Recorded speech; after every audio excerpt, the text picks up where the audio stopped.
Regardez bien cette image. Vous voyez ces rainures parfaitement parallèles gravées dans le granit? Ce ne sont pas des égratignures naturelles.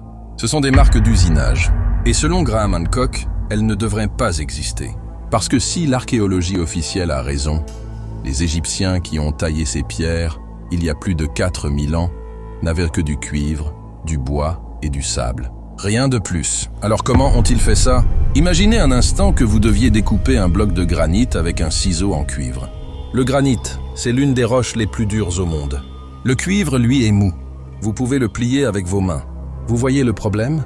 Pourtant, dans les temples de Luxor, à Assouan, dans les profondeurs du Sérapéum de Saqqara, on trouve des découpes d'une précision chirurgicale, des courbes symétriques, des angles droits nets, des surfaces polies au millimètre près, des stries en spirale comme si une perceuse moderne avait traversé la pierre. Christopher Dunn, ingénieur britannique spécialisé dans l'usinage de précision, a passé des années à analyser ces traces.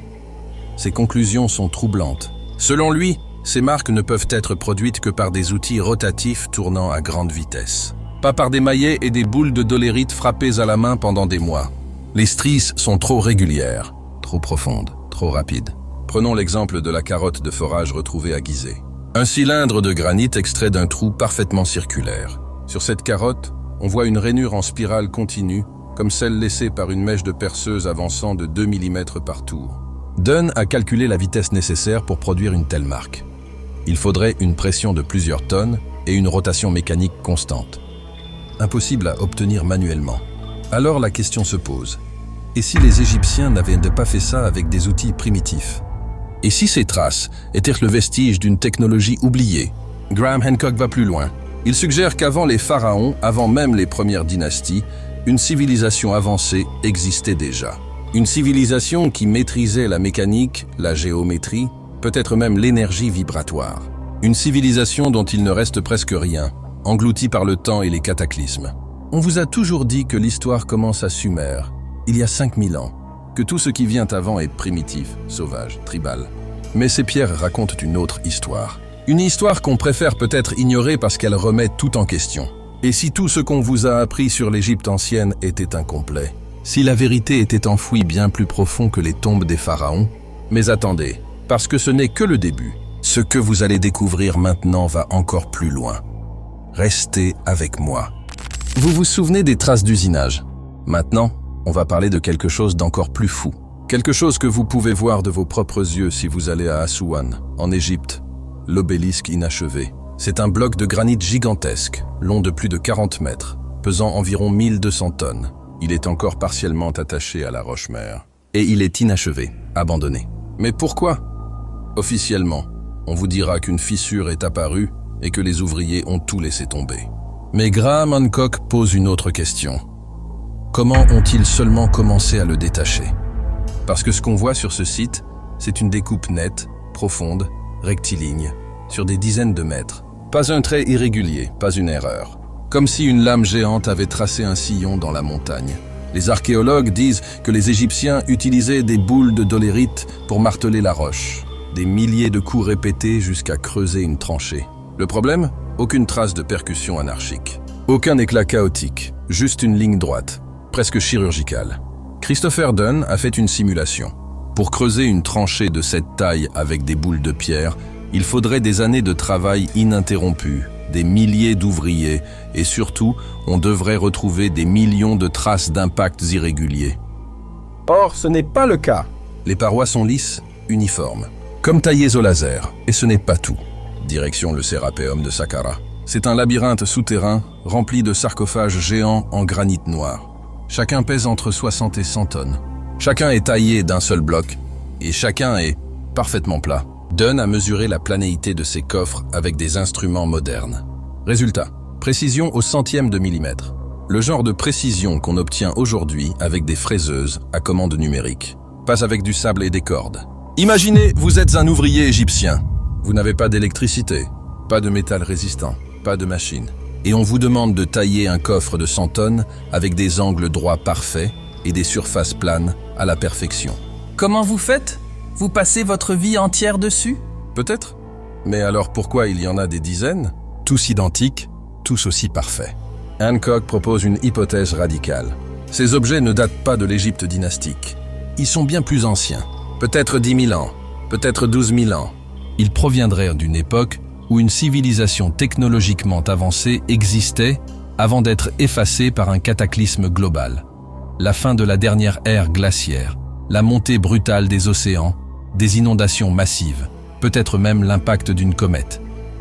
Cette civilisation aurait laissé derrière elle des traces. Pas des textes, pas des peintures, mais des pierres, des preuves physiques, indéniables. Impossible à expliquer avec les théories actuelles. Et si les Égyptiens que nous connaissons n'étaient pas les bâtisseurs originaux, mais les héritiers? Et si les pyramides, les temples, les statues colossales n'étaient que la version dégradée d'un savoir perdu? Vous commencez à comprendre pourquoi cette théorie dérange autant. C'est là que tout bascule. Parce qu'on ne parle plus seulement de pierres taillées avec précision, on parle de savoir caché, de transmission impossible, de mémoire perdue. Graham Hancock dit quelque chose de simple, mais de vertigineux. Et si les Égyptiens dynastiques n'avaient pas inventé leur technologie, mais l'avaient héritée? Et si tout ce qu'on admire aujourd'hui, les pyramides, les temples, les obélisques, n'était que l'écho d'une civilisation disparue depuis des millénaires? Pensez à ça. Il y a 12 000 ans, la Terre sortait de la dernière ère glaciaire. Les glaciers fondaient. Les océans montaient de plus de 100 mètres. Des régions entières, autrefois habitables, ont été englouties. Des villes, des ports, des centres de savoir ont disparu sous l'eau, peut-être pour toujours. Hancock pense qu'avant ce cataclysme, une civilisation avancée existait. Pas extraterrestre, pas magique. Simplement humaine, mais différente. Une société qui avait développé des techniques sophistiquées, maîtrise de la géométrie sacrée, connaissances astronomiques précises, et oui, des technologies mécaniques pour travailler la pierre.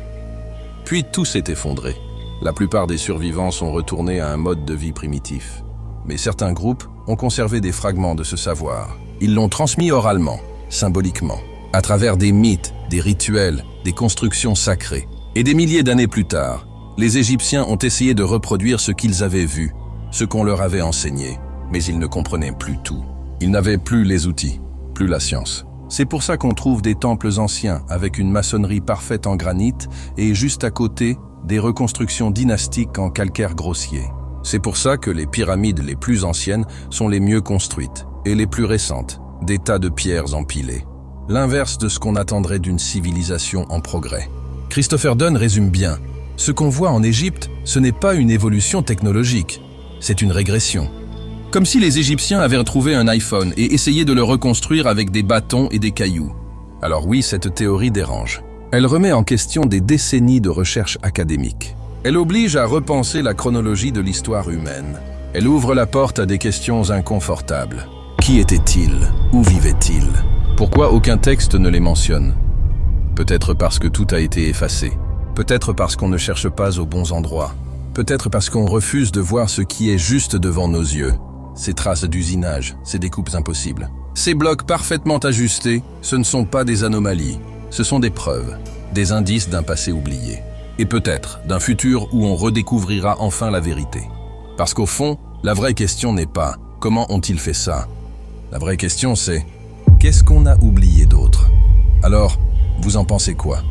Est-ce que Graham Hancock a raison? Est-ce que l'histoire qu'on nous enseigne est incomplète? Dites-le moi en commentaire. Et si cette vidéo vous a fait réfléchir, partagez-la. Parce que certaines questions méritent d'être posées. Abonnez-vous pour ne rien manquer de la suite. On se retrouve très bientôt. Et croyez-moi, l'histoire ne fait que commencer.